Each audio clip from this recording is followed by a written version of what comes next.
I adjusted my camera lens, capturing the sharp angles of the new Meridian Tower against Boston's evening skyline. The building inauguration was in full swing below me, corporate executives mingling with champagne glasses that probably cost more than my monthly rent. I'd been hired to photograph the event for the architectural firm's portfolio, a decent-paying gig that would keep my lights on for another month. Through my viewfinder, I scanned the crowd of suits and evening gowns, looking for interesting compositions. That's when I saw him. My breath caught so abruptly I nearly dropped my camera. Gabriel. 6 years. 6 years since New York. Since that photography festival where I'd met a man who'd consumed every rational thought in my head for one perfect night. He'd told me his name was Michael Rossi. We'd talked about art and ambition until 3 a.m, then stumbled back to my hotel room where he'd made me forget my own name. When I woke up, he was gone. No note, no number. Nothing but rumpled sheets and the fading scent of his cologne. 3 weeks later, I'd stared at 2 pink lines on a pregnancy test, hands shaking so badly I could barely hold it. But there he stood, impossibly real, talking with a group of investors near the building's entrance. Same dark hair, same commanding presence that made everyone around him seem smaller somehow. He wore a charcoal suit that fit him like it had been sewn directly onto his body, probably because it had been. The scar through his left eyebrow was new. So was the hardness in his expression. I lowered my camera, my heart hammering against my ribs. Maybe he wouldn't notice me. The venue was packed. I was just another hired photographer, invisible in black pants and a simple blouse. His head turned. Our eyes met across 50 feet of expensive marble flooring. Recognition flashed across his face, followed immediately by something I couldn't identify. Surprise? Calculation? His jaw tightened, and he said something to the man beside him, never breaking eye contact with me. I spun away, focusing my lens on a sculpture near the entrance like it was the most fascinating thing I'd ever seen. My hands were trembling. This was bad. This was so incredibly bad. I hadn't been able to find him 6 years ago. I'd tried everything. The phone number he'd given me was disconnected. Michael Rossi didn't exist in any database I could access. I'd eventually accepted that he'd lied about everything, that I'd been stupid and naive and would raise my daughter alone. And now he was here, walking toward me with purposeful strides that parted the crowd like water. "Excuse me." His voice was exactly as I remembered, low and smooth with an edge that suggested danger. "We need to talk." "I'm working." I lifted my camera, snapping random shots of nothing. Claire Thompson. He said my name like he'd known it all along, which meant he'd probably known it 6 years ago too. "Put the camera down." I did, but only because my fingers were shaking too badly to hold it steady. "It's been 6 years. I don't think we have anything to discuss." "I think we do." He moved closer, invading my space deliberately. Up close, I could see the faint lines around his eyes, the barely concealed tension in his shoulders. He looked older, harder, like the years had carved away anything soft. "You ran away from me at the festival. I wanted to find you. You left before I woke up. I had business to handle. I came back an hour later and you were gone. Hotel room cleared out. That stopped me. I'd left at dawn, unable to bear waking up alone with the shame of being abandoned. You came back?" "Of course I did." His eyes, dark brown and intense, searched my face. "I've thought about you. Often." The admission sent heat through my chest that I absolutely could not afford to feel. "Well, congratulations on your real estate ventures or whatever this is. I need to get back to work." I tried to move past him. His hand shot out, not grabbing me but blocking my path. "Why did you say we have nothing to discuss?" "Because we don't. The way you're looking at me says otherwise." He leaned in slightly, and I caught that same cologne, woodsy and expensive. "What happened after New York, Claire?" My daughter's face flashed through my mind. Those eyes, exactly the same shade as his, staring up at me this morning as I'd dropped her off at kindergarten. I'd promised Lily I'd be home by 7 to help her practice reading. "I have a daughter." The words came out flat, defensive. "She's 5 years old. Now move." I shoved past him before he could respond, before I could see whatever expression crossed his face. My legs carried me toward the exit on autopilot, my camera bag banging against my hip. I'd gotten enough shots. They'd have to be good enough. Behind me, I heard him bark something at someone, the word now carrying absolute authority. But I was already out the door, gulp of October air hitting my face like a slap. I made it to my car, a 10-year-old Toyota that coughed before starting, and pulled out of the parking garage with my hands still shaking on the wheel. That night, I couldn't eat. Lily chatted about her day at school, showing me the drawing she'd made of our apartment building, and I smiled and praised her while my mind spun in circles. He was in Boston. Gabriel, or Michael, or whoever he really was. Those investors had deferred to him like he owned the building. Maybe he did. After I tucked Lily into bed, I sat on my threadbare couch and pulled up the event information on my phone. Meridian Tower. Primary investor, Brunarelli Holdings. I typed the name into a search engine and immediately wished I hadn't. Gabriel Brunarelli, 34 years old, CEO of Brunarelli Holdings, which owned half the commercial real estate in Boston's waterfront district. His official biography was sparse, professional, revealing nothing personal, but the images told a different story. There he was, at charity galas, always alone or with business associates, never smiling. There he was cutting ribbons at building openings, shaking hands with the mayor. And there, buried in a 3-year-old local news article about organized crime investigations, was a single line that made my blood turn cold. Gabriel Brunarelli, alleged head of the Brunarelli crime family, declined to comment. My phone buzzed in my hand. Unknown number. Hello. I need to see you again. His voice, unmistakable. How did you get this number? That's not important. We need to finish our conversation. No, we really don't. I stood up, pacing my tiny living room. I told you what you needed to know. I have a daughter. That's it. That's the end of the conversation. Claire, something in his tone made me stop moving. I'm very good at math. If your daughter is 5 years old, and we met 6 years ago, that means... I hung up. My entire body was shaking now. Lily's bedroom door was closed, her nightlight casting a soft glow underneath. She was safe, asleep, completely unaware that her father had just done the math. The phone rang again. I turned it off, but I knew, standing there in my apartment with its peeling paint and secondhand furniture, that turning off my phone wouldn't make Gabriel Brunarelli go away. Men like him didn't just go away. They got what they wanted, and now he wanted answers about a daughter he didn't know he had. 2 days of silence. 2 days where I jumped at every unexpected sound, checked the peephole before opening my apartment door, and walked Lily to school, scanning every parked car on the street. Nothing. Maybe Gabriel had decided to leave it alone. Maybe alleged crime bosses had better things to do than chase down one-night stands from 6 years ago. I should have known better. Tuesday afternoon, I was editing photos on my laptop when someone knocked on my door. Not a normal knock. 3 sharp raps that carried authority. Through the peephole, I saw him. Gabriel Brunarelli, standing in my hallway like he belonged there, wearing another immaculate suit. Behind him stood a man built like a tank, expression professionally blank. "I'm not opening this door," I called through it. "Then I'll keep knocking. Your neighbors will start asking questions." His voice was calm, matter of fact. "We both know you don't want that." My hand hovered over the deadbolt. He was right, and he knew it.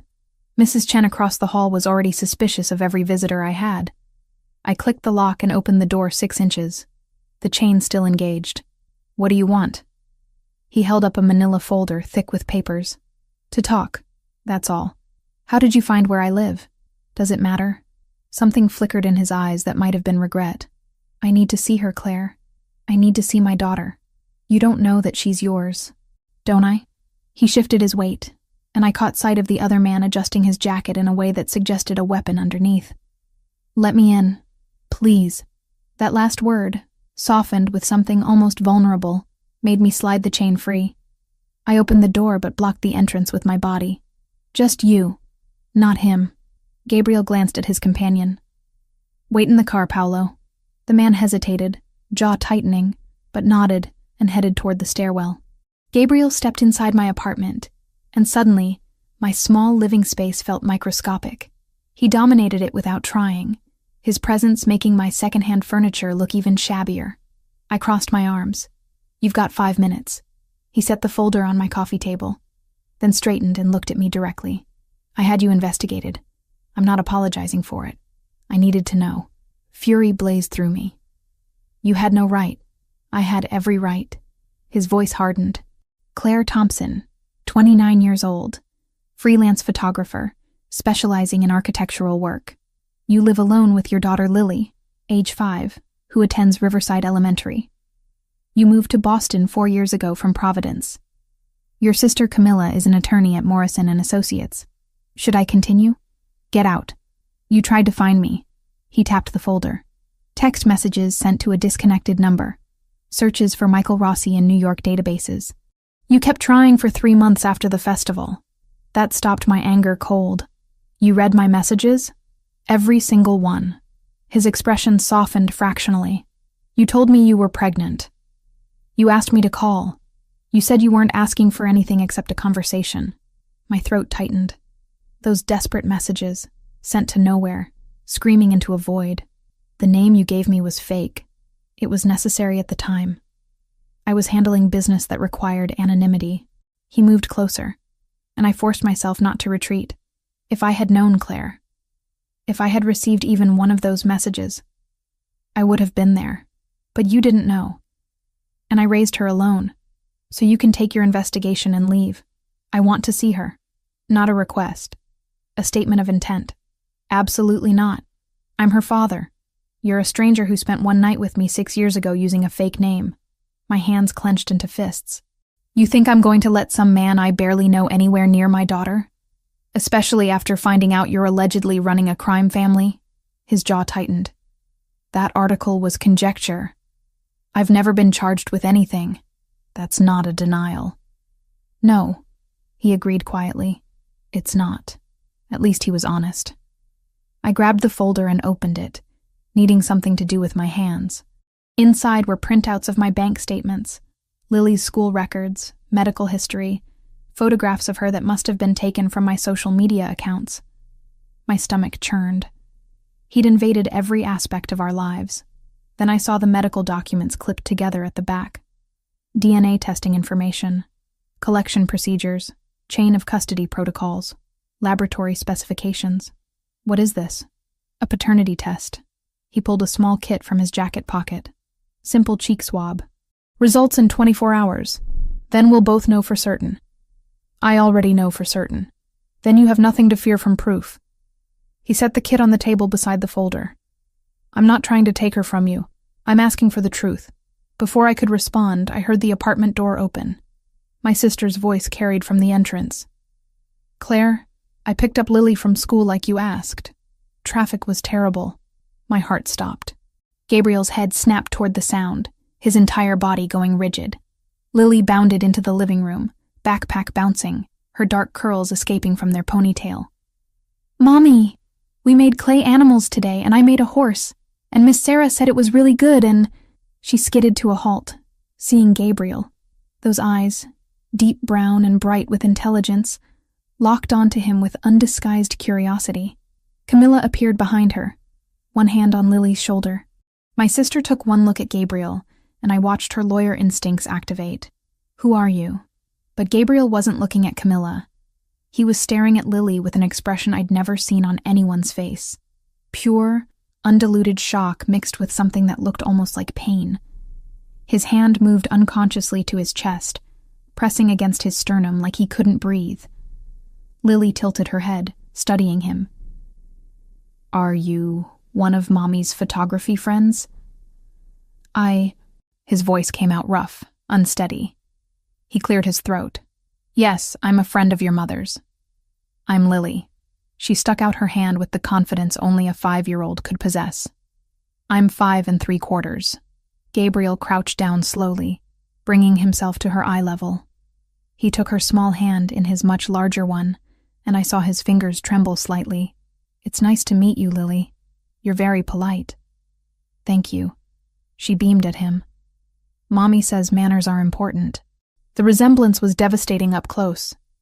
Same eye shape, same small dimple in the chin when she smiled. Same way of tilting her head when she was thinking. Even Camilla saw it, her sharp intake of breath audible. "Lily, honey, go wash your hands for snack time," I managed, my voice sounding strange to my own ears. "Okay." She released Gabriel's hand and skipped toward the bathroom, completely unaware of the earthquake happening in my living room. Gabriel stood slowly, his movements mechanical. When he looked at me, his eyes were suspiciously bright. "How could you keep her from me?" "You weren't there to keep her from," I shot back, but the words lacked heat. "You disappeared. I came back. You were gone." His voice cracked slightly. "Claire, she has my eyes. My mother's chin. The way she stands. That's exactly how my sister stood at that age." Camilla stepped forward, positioning herself between us. "I don't know who you are, but I think you should leave. Now." "Camilla, wait." I grabbed my sister's arm. "This is Gabriel Brunarelli. He's Lily's father." My sister's eyes widened fractionally, years of courtroom control keeping her expression neutral. "I see. Does he have proof of that? We're doing a DNA test." Gabriel's voice had regained its steadiness, his control snapping back into place like armor. "With Claire's permission. And if you are her father?" Camilla's lawyer voice was in full effect now. "What exactly are you planning? To be part of her life?" He looked directly at me. "Whatever that takes." Lily emerged from the bathroom, hands still dripping water. "Can Mr. Friend stay for snack? We have apple slices and peanut butter." The absurdity of it almost made me laugh. Here stood Gabriel Brunarelli, alleged crime boss, being offered apple slices by his daughter, who had no idea who he was. "Mr. Friend has to leave," I said gently. "But maybe he'll visit again soon." Gabriel's expression made it clear that maybe wasn't going to be acceptable, but he nodded, reaching into his pocket to pull out a business card. "Call me when you're ready to do the test. The number on this card will actually reach me." I took it, our fingers brushing. That same electric shock from 6 years ago.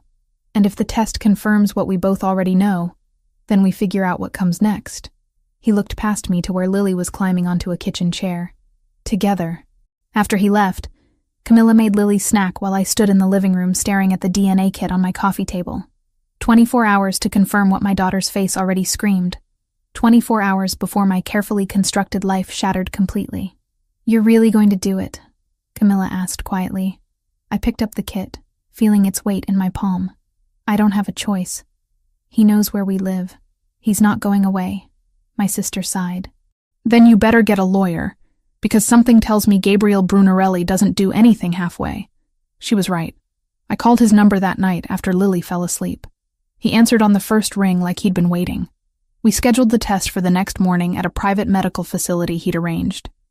The results came back in 18 hours.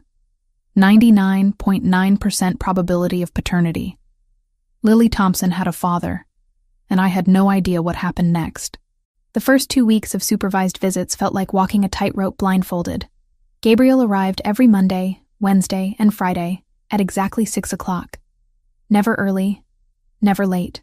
Camilla insisted on being present for the first week, sitting on my worn couch with her lawyer face on, watching every interaction like a hawk. Lily took to him instantly, which somehow made everything worse. She'd show him her drawings, her toy horses, the chapter book she was learning to read. Gabriel would sit cross-legged on my living room floor in his $1,000 suits, listening to her rambling stories with an attention that felt almost desperate. "Why does Mr. Gabriel always wear fancy clothes?" Lily asked me one night after he'd left. "That's just how he dresses for work, honey." "What's his job?" I'd paused, choosing my words carefully. "He helps people with their buildings, makes sure they're safe and nice. Not technically a lie. Just spectacularly incomplete." By the end of the second week, I'd relaxed enough to let Camilla sit in the kitchen instead of hovering in the living room. My sister used the time to catch up on case files, while I pretended to edit photographs on my laptop. Really, I was watching them, watching how Gabriel's entire demeanor transformed around Lily. The hard edges smoothed. His shoulders lost their tension. When she laughed, something in his eyes softened in a way that made my chest ache. "He's good with her," Camilla observed quietly one evening after he'd left. "I know. That terrifies you." I closed my laptop. "Shouldn't it? I still don't know who he really is, what he really does." but you're going to find out whether you want to or not." My sister's voice carried the weight of experience. Men like him don't compartmentalize well. Eventually, his world will touch yours. She was right. I just didn't know how soon. Wednesday of the 3rd week, I picked Lily up from school and immediately noticed the black sedan 2 cars behind us. Same one I'd seen that morning on my way to drop her off. Same one parked across from our apartment building when I'd left for a coffee run yesterday. My hands tightened on the steering wheel. Maybe I was being paranoid. Boston had plenty of black sedans. But something about the way it maintained exactly the same distance, the way it turned when I turned, made my skin crawl. At a red light, I grabbed my camera from the passenger seat and adjusted the side mirror. Through my telephoto lens, I captured the license plate clearly, along with a shot of the driver, a thick-necked man with Slavic features wearing sunglasses despite the overcast weather. "Mommy, why are you taking pictures of cars?" Lily asked from her booster seat. "Just practicing, sweetheart." The sedan followed us all the way to our building, finally driving past as I parallel parked. But I saw it circle the block in my rearview mirror. Inside the apartment, I downloaded the photos to my laptop immediately, my pulse hammering. Should I call the police? And tell them what, exactly? That a car was driving on the same roads as me? I had no proof of anything except my own paranoia. Gabriel was due in 2 hours. I spent that time trying to calm down, making Lily's dinner, helping her with the simple homework her teacher had assigned. But I kept checking the window, scanning the street below. When his knock came at 6 o'clock precisely, I jerked like I'd been shocked. Lily ran to open the door before I could stop her. "Mr. Gabriel, guess what? I got a gold star on my spelling test." "That's wonderful." He stepped inside, and his eyes went immediately to my face. Whatever he saw there made him stiffen. "Lily, could you show me your test? I want to see all the words you spelled correctly." "Okay." She bounded toward her backpack. Gabriel crossed to me in 3 strides, his voice dropping low. "What happened?" "I don't know if anything happened. Maybe I'm just being paranoid. Tell me." Something about the command in his voice, the intensity in those dark eyes, made me pull up the photos on my laptop. This car followed us from Lily's school to here. I've seen it before. Yesterday, this morning. Maybe longer, and I just didn't notice. He leaned over my shoulder, studying the images. His entire body went rigid. When he straightened, his expression had gone cold in a way that raised every hair on my arms. "That's not paranoia." He pulled out his phone, typed something rapidly. "That's surveillance." "Surveillance? By who?" "I need to make a call. Can you keep Lily occupied?" "Gabriel, you're scaring me." He cupped my face with one hand, the gesture surprisingly gentle. "I'm going to handle this. But I need you to trust me right now." Before I could respond, he stepped into my tiny kitchen and made a call. His voice too low to hear clearly. I caught fragments. "Bratva. Confirmed. My daughter." "No." Immediately. "My daughter." Hearing him say it sent chills down my spine. Lily showed me her spelling test, chattering about how hard because was to remember, while Gabriel paced my kitchen with his phone pressed to his ear.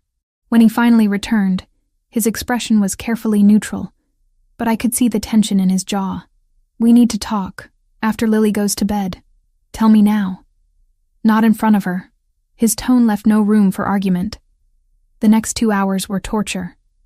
Gabriel played with Lily like nothing was wrong, reading her favorite book about horses, letting her teach him a clapping game she'd learned at school.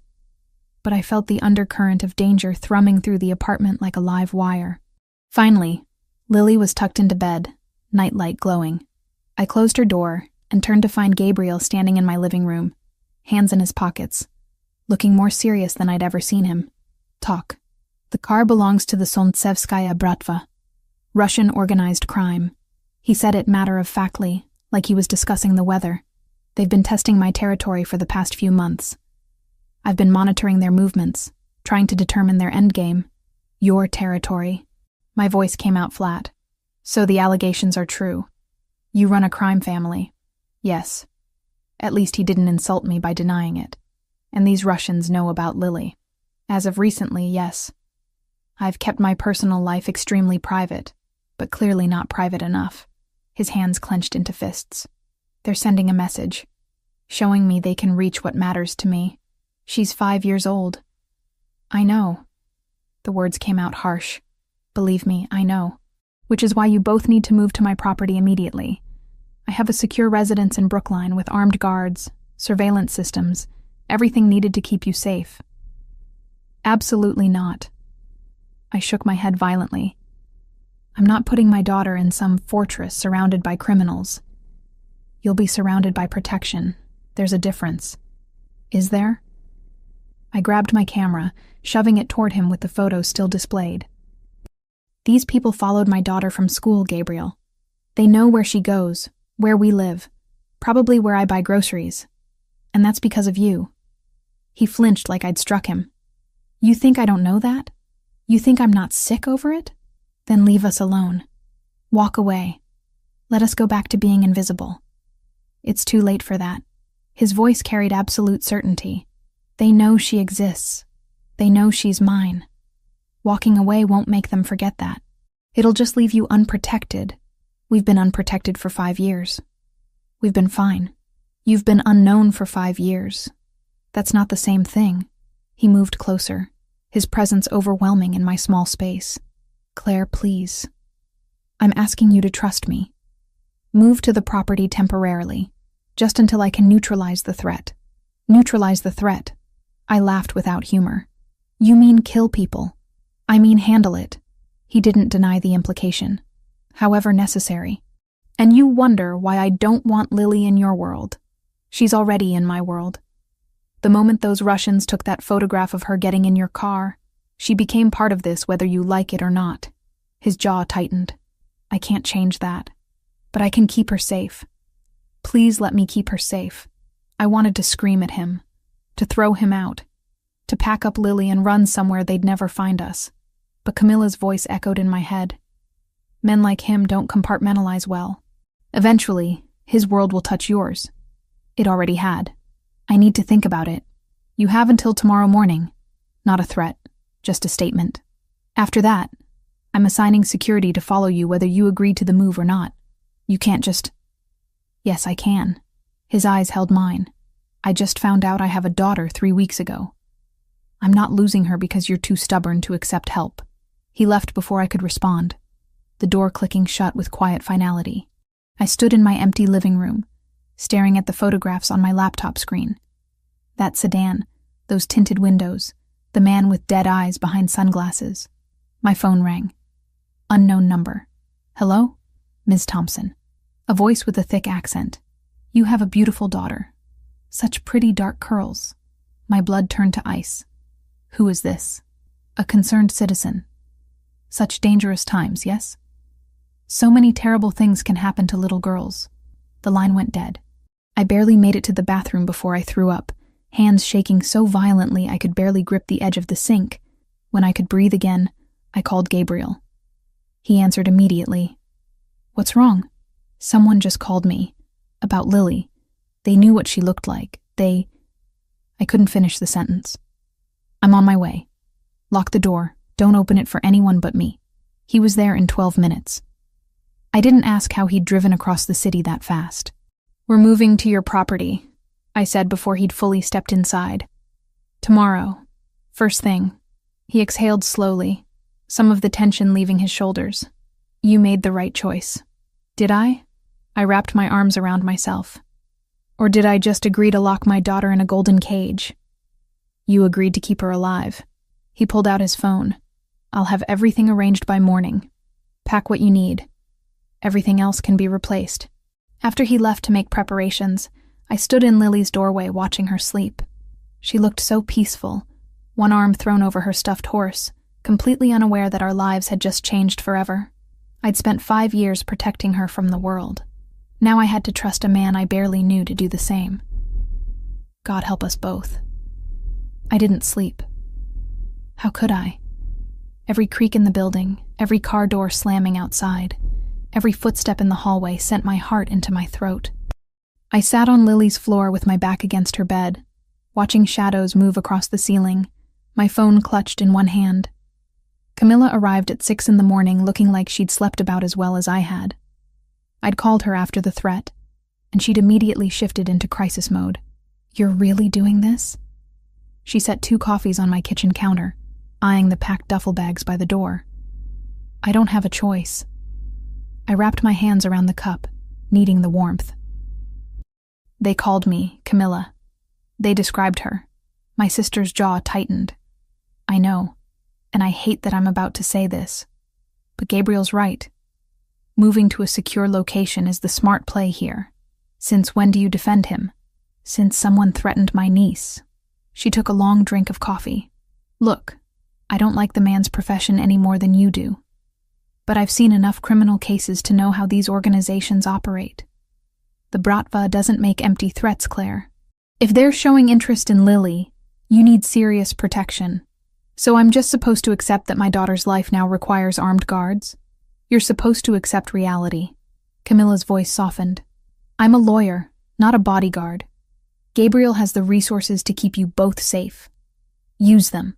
Lily woke up confused about why we were packing, why Mr. Gabriel was taking us on a special trip to his big house.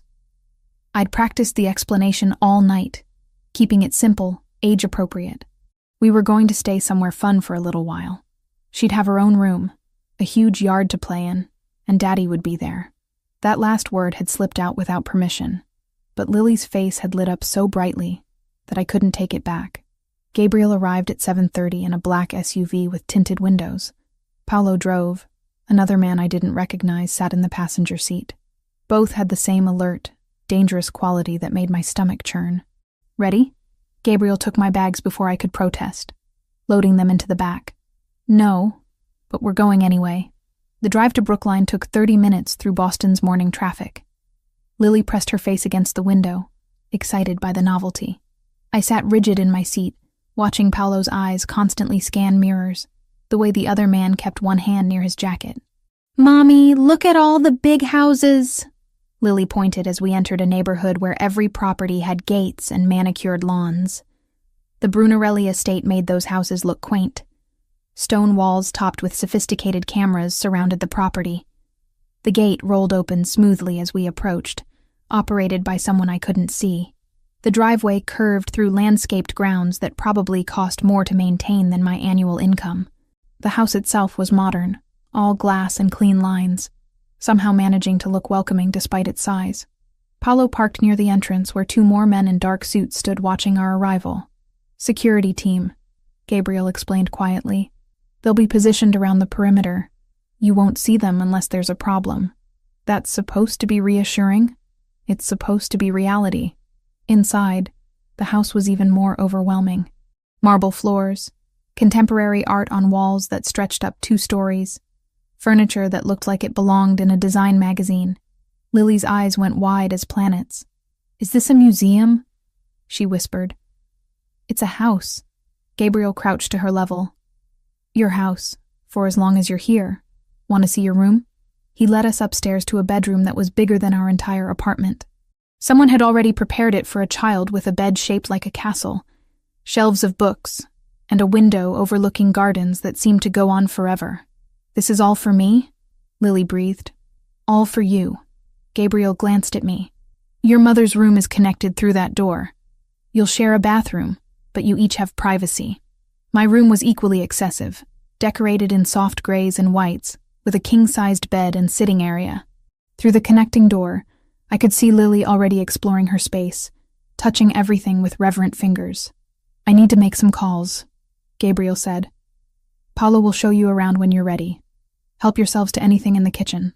He left before I could respond, pulling out his phone as he descended the stairs. I stood in my borrowed bedroom feeling untethered, watching Lily discover a closet already stocked with clothes in her size. "How did he know what size she wears?" I asked Paolo when he appeared to give us the tour. The big man shrugged. "Boss is thorough." "Thorough. Right. Not invasive or controlling. Thorough." The tour revealed a house designed for both luxury and security. Panic room in the basement, reinforced windows, cameras covering every angle of the property. The kitchen was restaurant quality. The library held thousands of books, and there was a separate wing for staff I hadn't even realized existed. Mr. Brunarelli works from the East Office most days, Paulo explained. "You have access to the entire main house and grounds. Just stay inside the wall perimeter. What happens if we go outside the perimeter? Security gets nervous." By evening, Lily had adapted to her new environment with the resilience of childhood. She'd explored the gardens, played in her castle bed, and convinced Gabriel to read her 3 stories before dinner. I'd spent the day fighting the urge to pace like a caged animal, taking photographs of the property through various windows, anything to feel productive. Dinner was served in a dining room that could seat 20 but felt intimate with just the 3 of us at one end. Some invisible staff member had prepared chicken and vegetables that Lily actually ate without complaint. "Can we eat here every night?" she asked Gabriel. "As long as you're here, yes." "How long is that?" I interjected. His eyes met mine over Lily's head. "We'll discuss it later." Later came after Lily's bedtime, which Gabriel insisted on participating in despite my protests. He read another story, tucked her in with surprising gentleness, and waited until she was asleep before following me to the sitting area between our rooms. "We need to establish ground rules," I said before he could speak. "Agreed." He settled into a chair that probably cost more than my car. "You first. This is temporary. As soon as the threat is handled, we go back to our normal life. Define handled. However you handle it. I don't want details." I wrapped my arms around myself. "Second, I maintain independence. I'm not your prisoner. I need to work, need to have my own income. I have several properties that need architectural photography. I'll hire you. I don't want your charity. It's not charity. It's paying for professional services." He leaned forward. "You're talented, Claire. I've seen your portfolio. Use that talent." The compliment caught me off guard. "Fine. Third rule, Lily doesn't find out about your business. Ever. As far as she's concerned, you're just her father who happens to be wealthy." "Agreed. Though she'll figure it out eventually. Not while she's 5. "Fair enough." He stood, moving to the window overlooking the dark gardens. "My turn. First, you follow security protocols without argument. If Paulo or any of my men tell you to do something, you do it immediately. I'm not taking orders from—" "You are, if it keeps Lily alive." His voice hardened. "This isn't negotiable. Second, you keep me informed of everything. Any strange calls, anyone following you, anything that feels wrong. I need to know." I nodded reluctantly. "What else?" "Let me be her father." He turned to face me. "I know I have no right to ask for anything. I wasn't there for her birth, her first word, her first step. But I'm here now. Let me be here." Something in his voice made my throat tighten. "I'm not trying to keep you from her, aren't you?" He moved closer. "Every time she calls me Mr. Gabriel instead of Dad, I see you flinch. Every time she asks if I'm coming back, you hedge. You're terrified of her getting attached. She's already attached. So are you." I met his eyes. "That's what scares me. What happens when this is over and she has to choose between her normal life and your world? Maybe she won't have to choose. Maybe there's a middle ground. In your life? I doubt that. Then we'll figure it out." He reached out, tucking a strand of hair behind my ear. The gesture was too intimate, too familiar. Together. I stepped back, needing distance. "I'm going to check on Lily." "Claire." His voice stopped me at the door. "Thank you for trusting me with this. I know what it cost you." I couldn't respond. If I opened my mouth, I'd either cry or scream. And I didn't have the energy for either. That night, I lay in the enormous bed staring at the ceiling, listening to Lily's soft breathing through the connecting door. Somewhere in the house, Gabriel was probably working, making calls, planning whatever he planned to neutralize people who'd threatened my daughter. My phone buzzed. A text from Camilla. "How's the fortress?" I typed back. "Terrifying and beautiful. Kind of like him." Her response came immediately. "Be careful. Men like that are addictive." Too late, I thought, but didn't type. I was already addicted. To the safety he provided, to the way Lily smiled when he was around, to those rare moments when his guard dropped, and I saw the man underneath the armor. Outside my window, a shadow moved past. Security patrol. My new normal. I closed my eyes and prayed I'd made the right choice. 3 weeks in Gabriel's house and I was losing my mind. Not from danger or fear, but from the suffocating comfort of it all. Lily had adapted completely, treating the estate like her personal kingdom. She spent mornings in the garden chasing butterflies, afternoons reading in the library, evenings curled up with Gabriel learning words in Italian that I pretended not to understand. I was the problem. I'd wake up in sheets that cost more than my monthly rent, eat breakfast prepared by invisible staff, and feel my independence slipping away like sand through fingers. "You're restless," Gabriel observed one morning as I paced the kitchen for the third time while Lily ate pancakes. "I need to work. Real work. Not just sitting around being protected. I told you I'd hire you for photography projects. You said that 3 weeks ago. I haven't seen a single assignment." I leaned against the marble counter. "I'm going stir-crazy, Gabriel. I need to feel useful." He studied me with those dark eyes that saw too much. "I have something. But you'll need security. Obviously. I seem to need security for everything now." If he caught the bitterness in my voice, he didn't acknowledge it. "There's a hotel under renovation downtown. Luxury property, historic building. I need architectural shots for the marketing materials before the grand opening next month. Finally." "When?" "This afternoon if you're ready. I'll drive you myself." The hotel was in Boston's Back Bay, a Gilded Age building being restored to its former glory.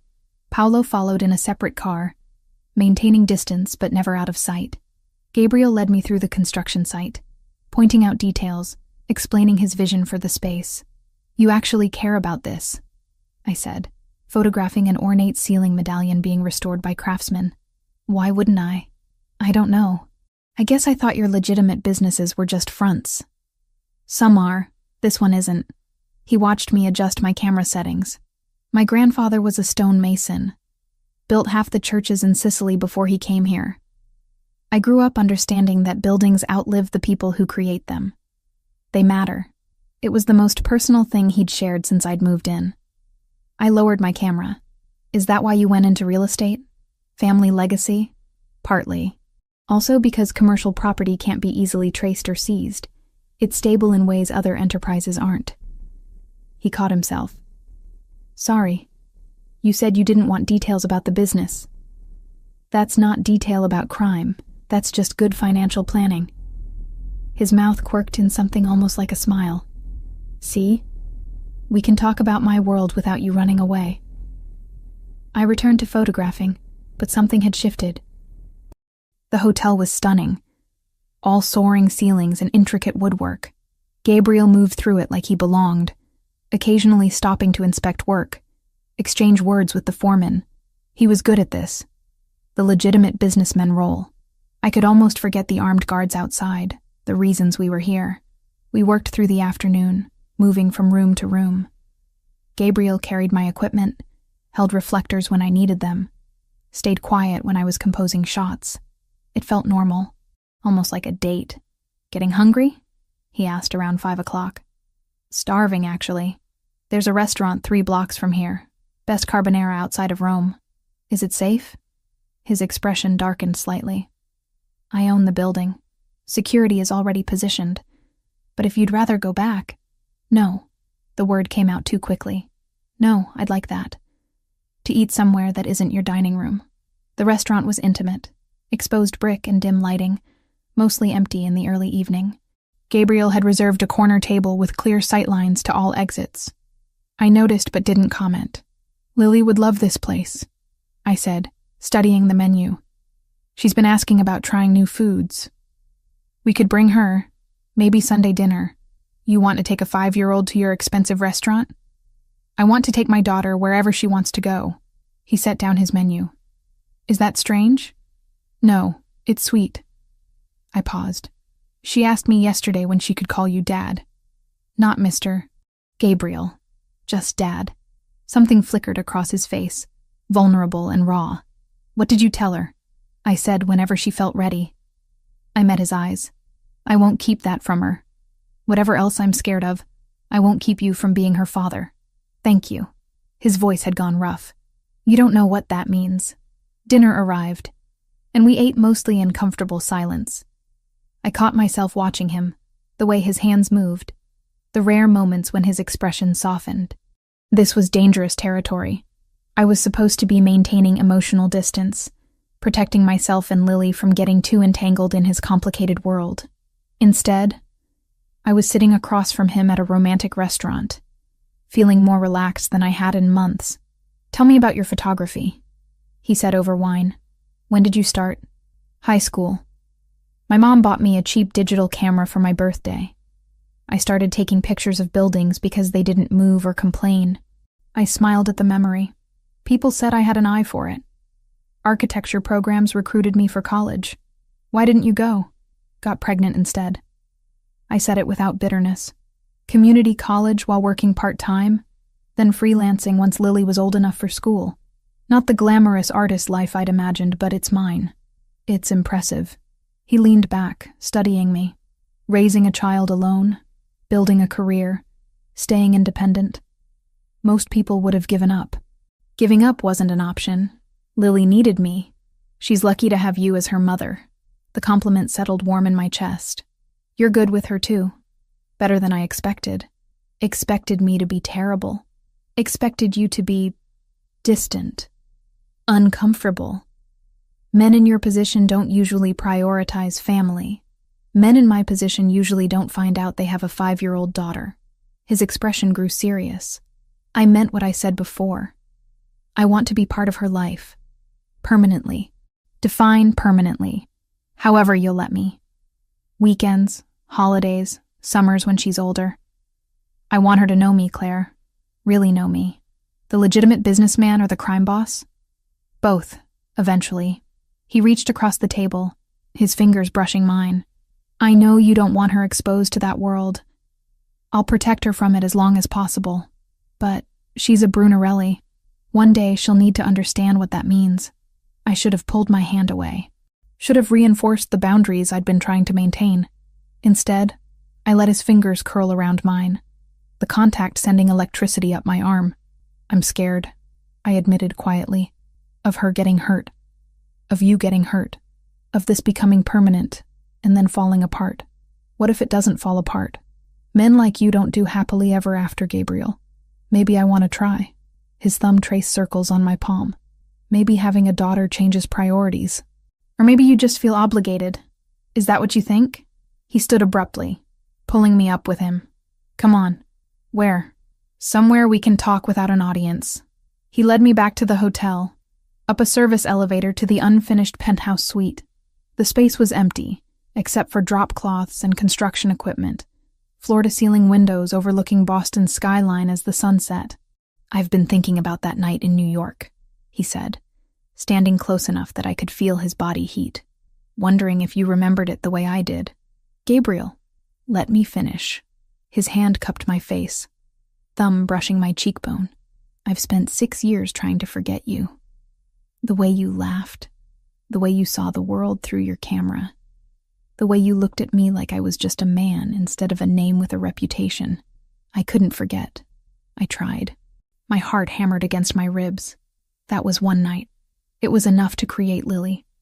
Enough to change both our lives. He leaned closer, his breath warm against my lips. Tell me you don't feel this. Tell me I'm alone in wanting more than co-parenting arrangements. I couldn't. God help me, I couldn't lie. This is a terrible idea. Probably. We barely know each other. I know you take your coffee with too much cream. I know you hum when you're editing photographs. I know you'd die to protect Lily, and that you're terrified of needing anyone. His other hand settled on my waist. I know enough. When he kissed me, it felt like falling and flying simultaneously. 6 years melted away and it was New York again. That hotel room where nothing existed except us. But this was different. This wasn't strangers seeking comfort. This was complicated and messy and real. I kissed him back, hands fisting in his shirt, pulling him closer. His arms wrapped around me, and I felt safe in a way that had nothing to do with armed guards or fortress walls. When we finally broke apart, both breathing hard, reality crashed back in. This can't happen, I said, even as my body screamed otherwise. Why not? Because I still don't trust you. Not completely. I stepped back, needing distance. You're still the man who left me in a hotel room. Still the crime boss who endangered my daughter just by existing. Still someone whose world I don't understand and don't want to be part of. His jaw tightened. Then what do you want, Claire? I don't know. The admission hurt. Time, maybe. To figure out if this is real or just proximity and adrenaline. I can give you time. He straightened his shirt, control sliding back into place. But I'm not giving up. On you or us. There is no us. Not yet. He moved toward the elevator. But there will be. The drive back to Brookline was silent, tension thick enough to choke on. Paolo pretended not to notice, eyes on the road. I stared out the window, my lips still tingling, my heart racing. I'd just kissed Gabriel Brunarelli. Worse, I'd wanted to keep kissing him. Camilla was right. Men like him were addictive, and I was definitely developing a habit. The days after that kiss were excruciating. Gabriel maintained careful distance, all business and polite co-parenting. We'd exchange good mornings over breakfast, discuss Lily's needs, then retreat to separate corners of the estate. He spent hours in his office, door closed, dealing with whatever a crime boss dealt with. I edited photographs, played with Lily, and tried not to think about how his hands had felt on my waist. It was torture. A week later, Gabriel knocked on my bedroom door while Lily was napping. I need to go to New York. 3 days, maybe 4. Business I can't handle remotely. My stomach dropped. Is it dangerous? No more than usual. He leaned against the doorframe, exhaustion evident in the lines around his eyes. Security here will be tripled. Paolo stays with you. You'll be safe. That's not what I asked. His expression softened. I'll be careful. Why are you telling me this? You could just leave. Because you'd worry. And because I promised to keep you informed. He pushed off the doorframe. I'll be back before Lily notices I'm gone. But she did notice. That first evening without him, she kept asking when Dad was coming home. Not Mr. Gabriel anymore. Just Dad. The word had stuck sometime in the past week. Natural as breathing. He had to go on a work trip, sweetie. He'll be back soon. I miss him. She poked at her dinner. Can we call him? I texted Gabriel instead. Your daughter wants to talk to you. His response came immediately. Video call in 10 minutes?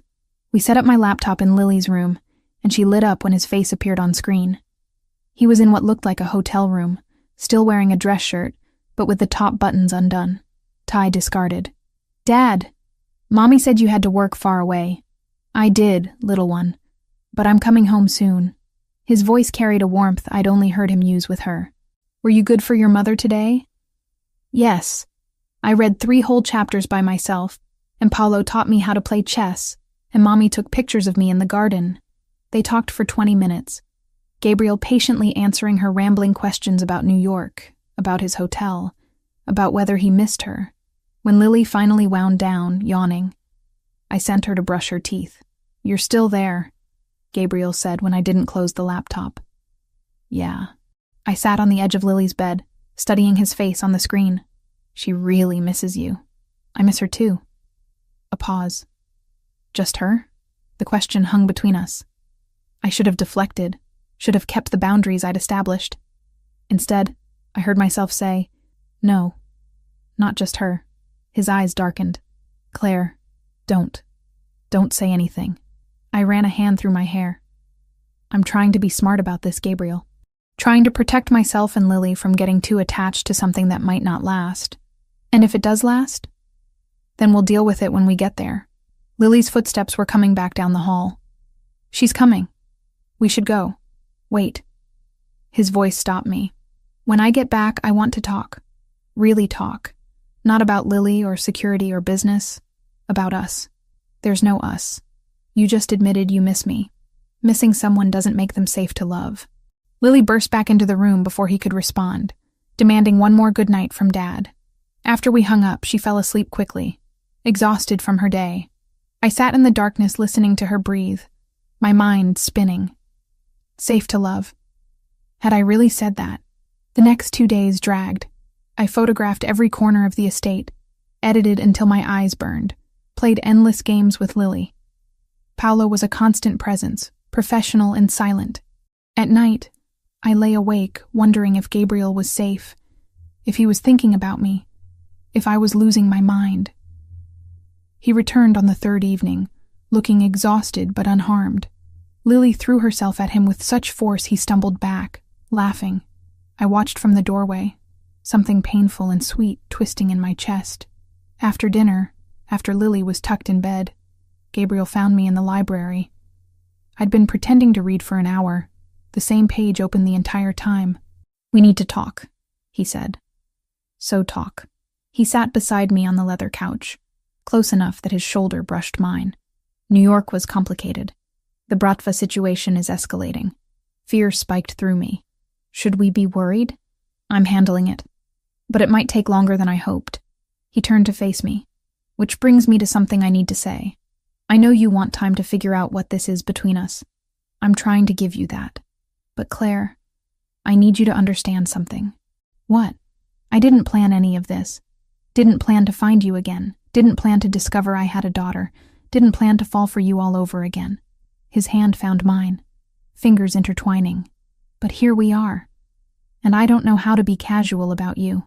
Gabriel, let me finish. His thumb traced circles on my palm, the same gesture from the restaurant. My father was a cold man. Brilliant businessman. Terrible parent. He taught me that family was weakness, that emotions were liabilities. I believed that for 34 years. And now I have a daughter who looks at me like I hung the moon. And I have you, who sees exactly who I am and stays anyway. That's not weakness, Claire. It's the strongest thing I've ever felt. My throat tightened. You barely know me. I know that you hummed the same song every morning in New York while making coffee. Some old jazz standard your mother used to play. His free hand cupped my face. I know you chew your bottom lip when you're editing photographs. I know you sleep on the left side of the bed with one foot sticking out from under the covers. I know you'd walk through fire for Lily without hesitation. You can't possibly know all that. I've been paying attention. His voice dropped lower. I've been paying attention to you for 3 weeks, watching how you move through my house like you're trying not to leave a mark. How you smile at Lily but barely let yourself be happy. How you look at me when you think I'm not watching. How do I look at you? Like you want to trust me but don't know how. He leaned closer, his breath warm against my lips. Like you're terrified of wanting this. I am terrified. Why? Because my father left when I was 7.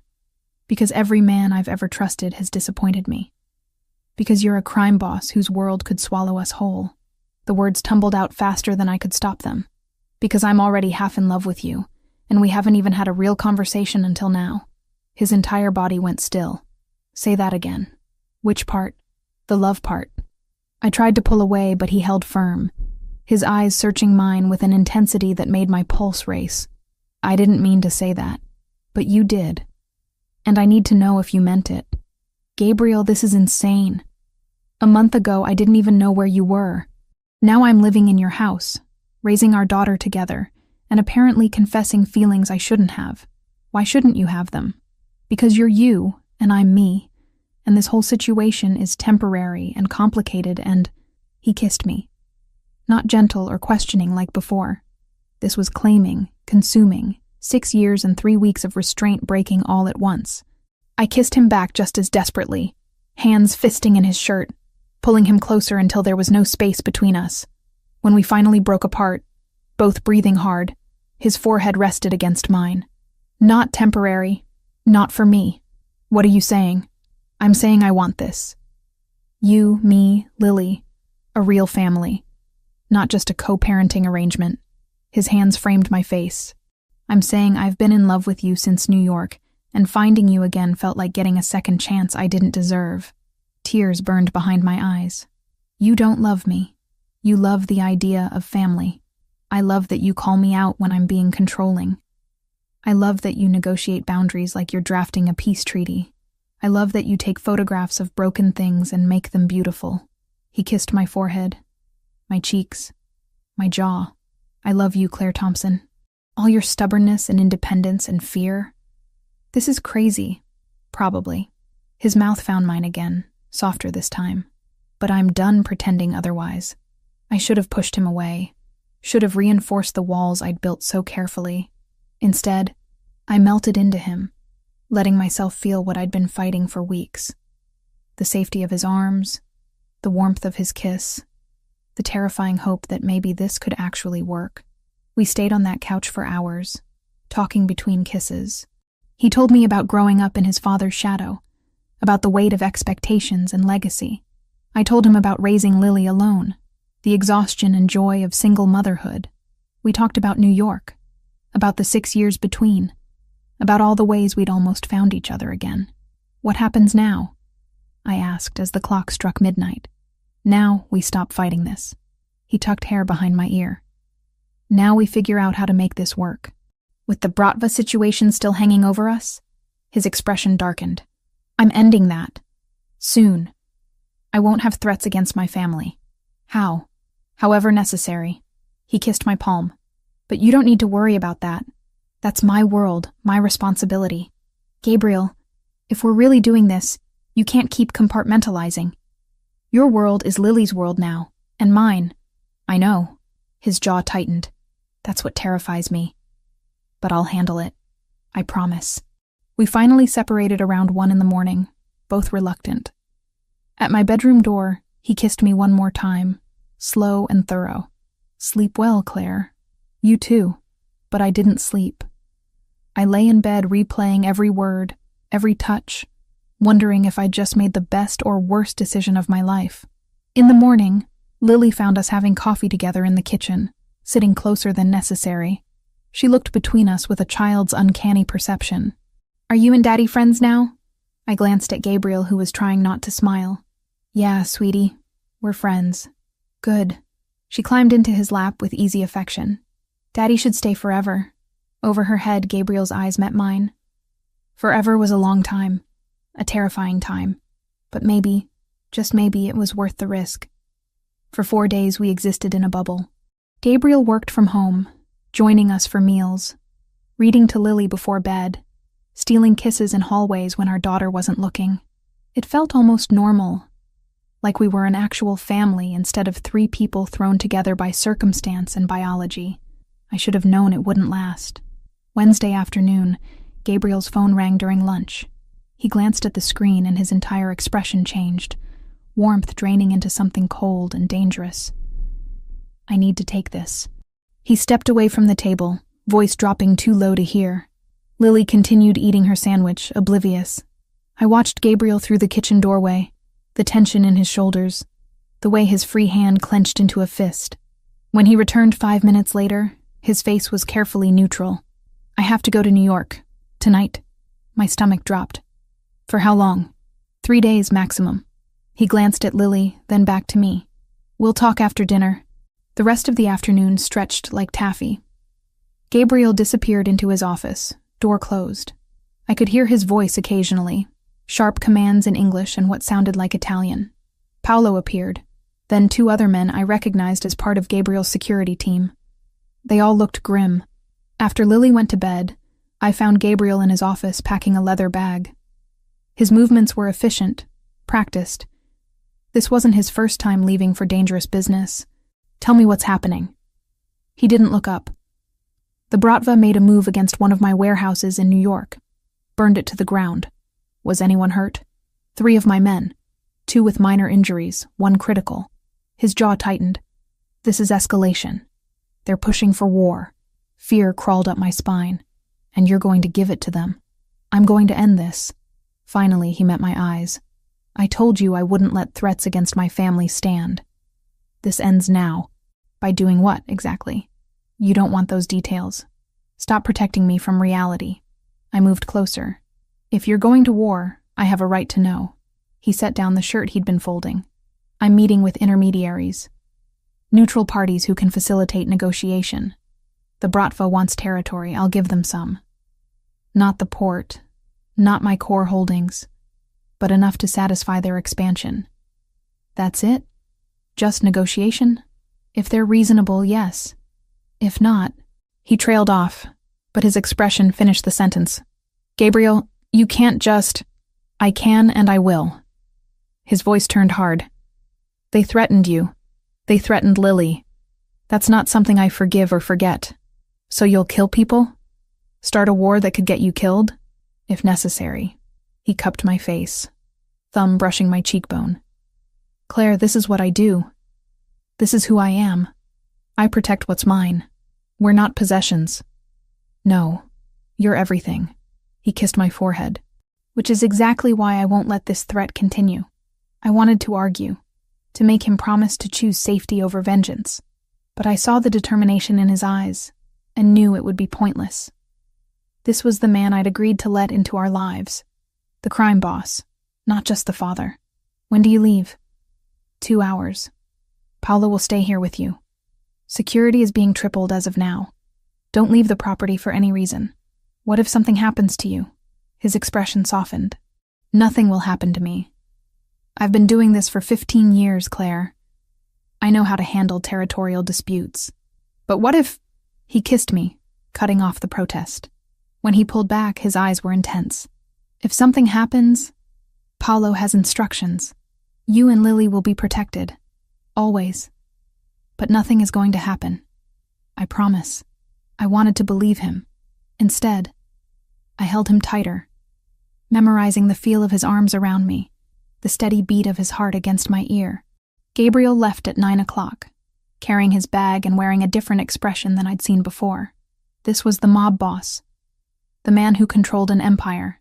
He kissed Lily's sleeping forehead, then kissed me at the door with an intensity that felt like goodbye. 3 days, he repeated. Then this is over. I watched his car disappear down the driveway, Paolo standing beside me. He'll be fine, the big man said quietly.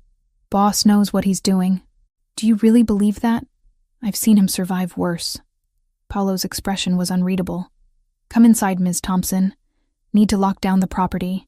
That night, I barely slept. Every sound made me jump. Every shadow looked threatening. I checked on Lily a dozen times, finding her peaceful each time. How did children sleep so easily when their parents' worlds were crumbling? The next day crawled past. Lily asked about Dad repeatedly. I made excuses, kept her occupied with games and books. Paolo maintained professional distance, but I caught him checking his phone constantly, jaw tight. Any word? I asked after lunch. He's in meetings, that's all I know. Is that good or bad? It's normal, but Paolo's expression suggested otherwise. That night, Lily and I had just finished dinner when every light in the house went out. Complete darkness, sudden and absolute. Lily whimpered and I grabbed her immediately, pulling her close. Paolo? My voice cracked. Stay where you are. His voice came from somewhere to my left. Don't move. Then I heard it. Gunfire. Not close, but unmistakable. Pop, pop, pop in rapid succession, followed by shouting. Basement now. Paolo's hand found my arm in the darkness. Move. I ran blind, trusting him. Lily clutched against my chest. She was crying, asking what was happening, why it was dark. I couldn't answer because my throat had closed with terror. Paolo guided us downstairs I couldn't see, through a door that clanged shut behind us with the finality of a vault. Emergency lights flickered on, revealing the panic room Gabriel had shown me weeks ago. Steel walls, reinforced door, enough supplies for days. Lock this behind me. Paolo pushed us inside. Don't open it for anyone except me or Mr. Brunarelli. Code word is Lily's birthday. If they don't say it, don't open the door. What's happening? They breached the perimeter. His face was grim. We're handling it. Stay here. Stay quiet. The door closed with a heavy thunk. I heard the locks engage automatically, sealing us in. Lily was sobbing now, full body tremors. I sank to the floor, pulling her into my lap, rocking her like I had when she was a baby. It's okay, baby. We're safe. Dad has a special safe room for us. I want Dad. Her voice was muffled against my chest. I know, sweetheart. Me too. More gunfire, muffled through the steel but unmistakable. Shouting in languages I didn't understand. An explosion that shook the walls. Lily screamed and I held her tighter, humming that jazz standard my mother used to play, the one Gabriel said I'd hummed in New York. Time stopped meaning anything. Minutes felt like hours. Lily's crying eventually exhausted itself into hiccuping sobs. Then silence. She stayed pressed against me, her small body trembling. I stared at the steel door and prayed. Prayed that Paolo and the security team could handle whatever was happening. Prayed that Gabriel was safe in New York. prayed that I'd made the right choice bringing Lily into this world. Then, silence. Complete, absolute silence that was somehow worse than the gunfire. I waited, every muscle locked, barely breathing. Lily had fallen into an exhausted sleep against my shoulder. My arms ached from holding her, but I didn't dare move.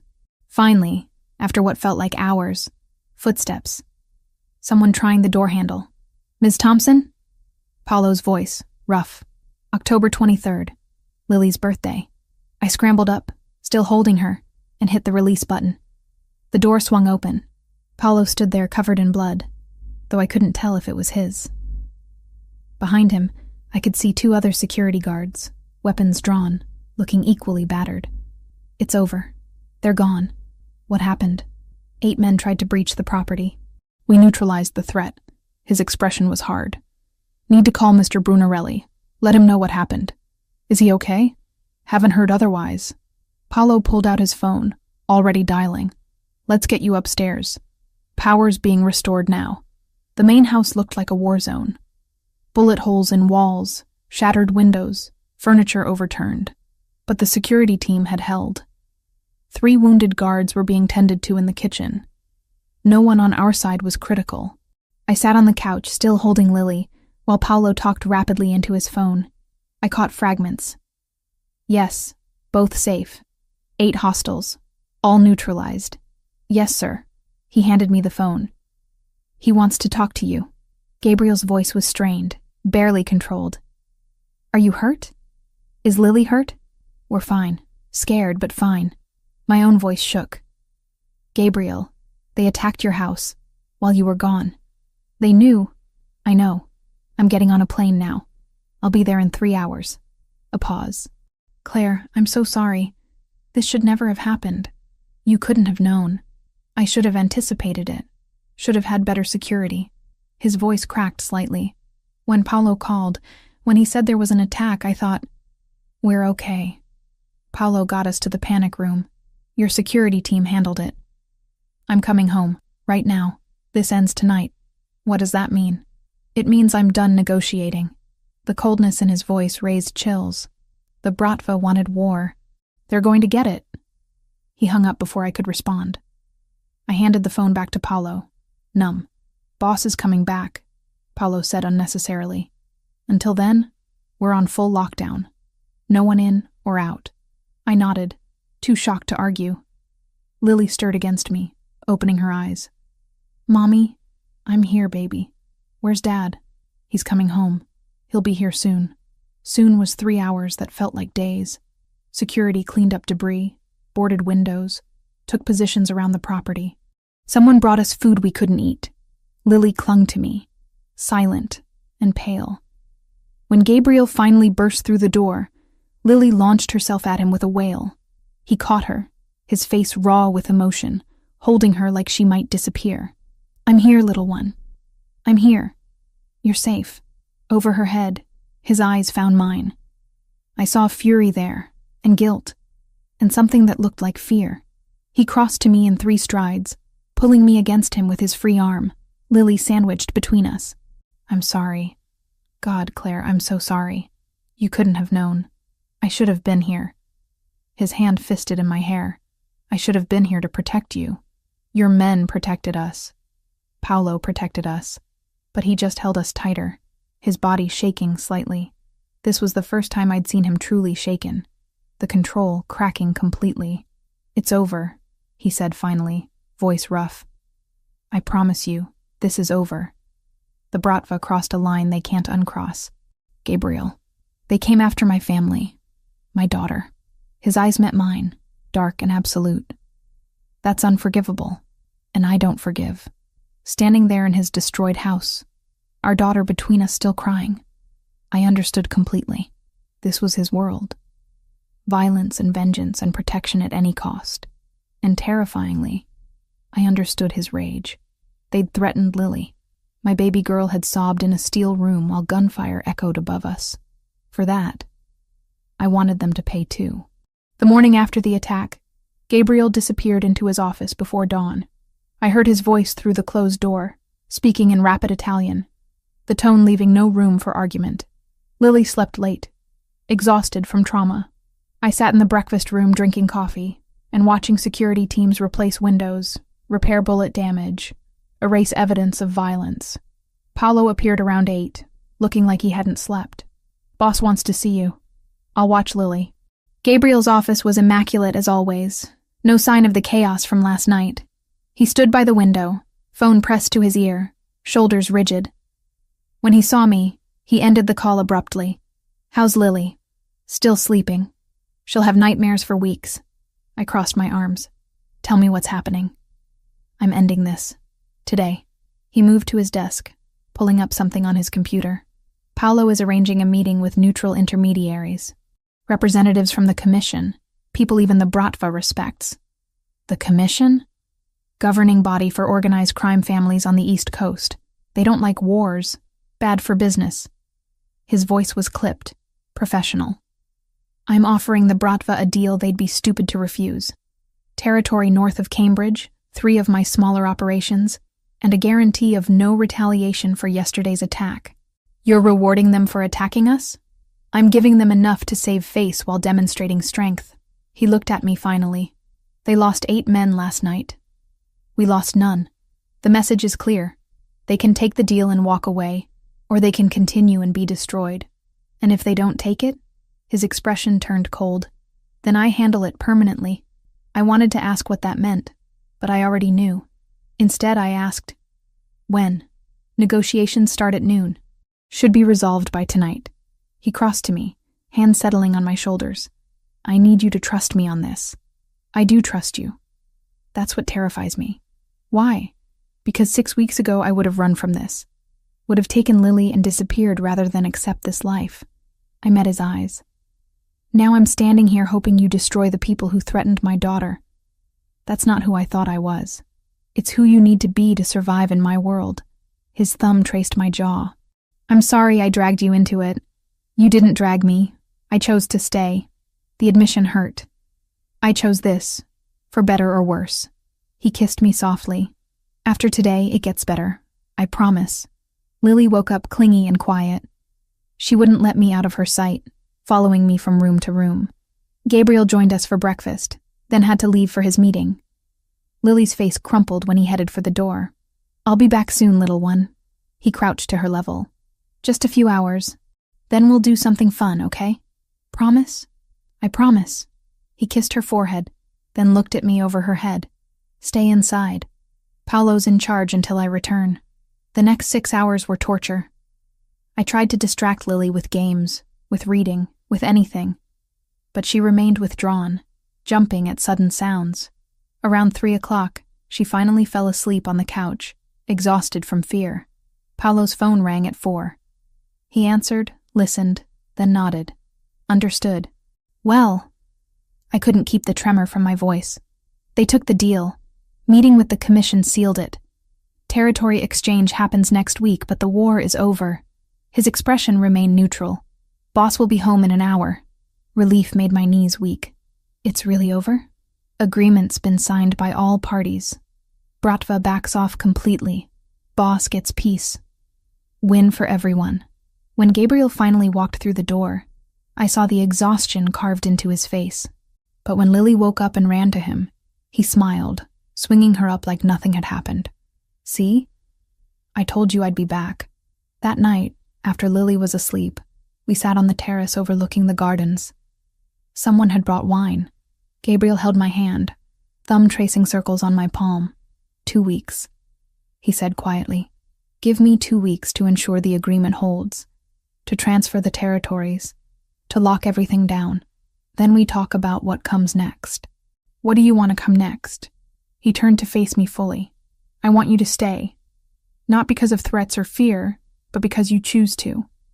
I want Lily to grow up here, safe and loved. I want to build something real with you. Gabriel, let me finish." His hand cupped my face. "I know my world is dangerous. I know it's not what you wanted for Lily. But I can give you both things too. Safety, stability, a future. I can be the father she deserves and the partner you need. You're asking me to marry you. Not yet. But soon." His eyes held mine. "First, I need to know if you can actually live with who I am." Not just tolerate it, but accept it. Could I? 2 months ago, the answer would have been no. Now, watching him with Lily, seeing how hard he fought to protect us, I wasn't sure anymore. Ask me again in 2 weeks, I said finally. Those 2 weeks passed in a strange calm. Gabriel spent days in meetings, transitioning territories to the Bratva, reinforcing agreements. Paolo reported that the Russians were holding up their end, backing off completely. Slowly, security at the estate decreased to normal levels. Windows were replaced, bullet holes patched. Evidence of violence disappeared. Lily returned to herself gradually, the nightmares decreasing. Gabriel was there every morning and evening, patient and present. We fell into rhythms that felt almost domestic. Breakfast together, Lily's homeschool lessons, photography projects in the afternoon, family dinners, bedtime stories. I opened my studio in Cambridge 6 weeks after the attack. A small space with good light, funded by Gabriel, but entirely mine. Clients started coming, actual paying work that had nothing to do with his properties. My independence, reclaimed. 2 months after the Bratva agreement, Gabriel took me to dinner without Lily. Camilla watched her, giving me a knowing look as I left. The restaurant was the same one from before, intimate and quiet. But this time, there was no tension, no uncertainty. Just us. You said to ask again, Gabriel said over dessert. It's been longer than 2 weeks. My heart hammered. Ask what? He pulled a small box from his jacket. Claire Thompson. You're stubborn and independent, and you call me out when I'm being an ass. You're an incredible mother and a talented artist. You walked into my world without flinching and made it better just by being in it. He opened the box, revealing a ring that was elegant without being ostentatious. Will you marry me? I should have been surprised. Should have asked for more time. Instead, I heard myself say, yes. His entire face transformed, relief and joy mixing. He slid the ring onto my finger, then pulled me across the table to kiss me, probably scandalizing the other diners. I didn't care. We married 7 months later in the estate gardens, small ceremony with just family and close friends. Lily was the flower girl, taking her job incredibly seriously. Camilla cried, which she denied later. Paolo smiled, which was possibly more shocking. I kept Thompson professionally, but became Brunarelli legally. Lily officially had Gabriel's last name, which made her unbearably proud. My studio thrived. Gabriel gradually shifted more operations to Paolo, focusing on legitimate businesses.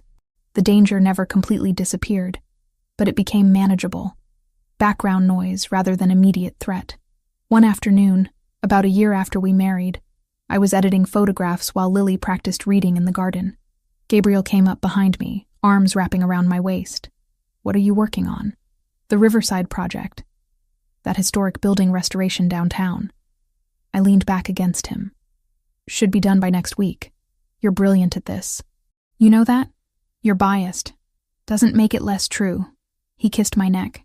Lily wants to know if we can get a dog. A dog? Apparently all her friends have them. I said we'd discuss it as a family. I turned in his arms. You're really asking my opinion instead of just buying her a puppy? I'm learning. His smile was self-deprecating. Took almost 2 years, but I'm learning. Get the dog. She'll be thrilled. We stood there watching Lily through the window. Our daughter laughing at something in her book. She was 7 now, confident and bright. Fluent in both English and Italian. She knew her father was powerful, that people treated him differently. But she was sheltered from the worst of it, allowed to be a child. Do you ever regret it? Gabriel asked quietly, saying yes. I thought about that night at the building inauguration. The shock of seeing him again. The DNA test, the threats, the attack. Moving into this house, falling in love despite every logical reason not to. Building a life in a world I never wanted to be part of. No, I said honestly. It's not the life I planned. But it's the life I choose, even with all the complications. Especially with the complications. I kissed him softly. You gave me a family, Gabriel. Not just you, but this whole strange, dangerous, loving family. That's worth everything.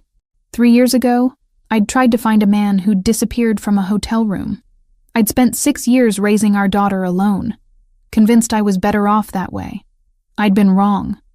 Sometimes the mistakes we make lead us exactly where we're supposed to be.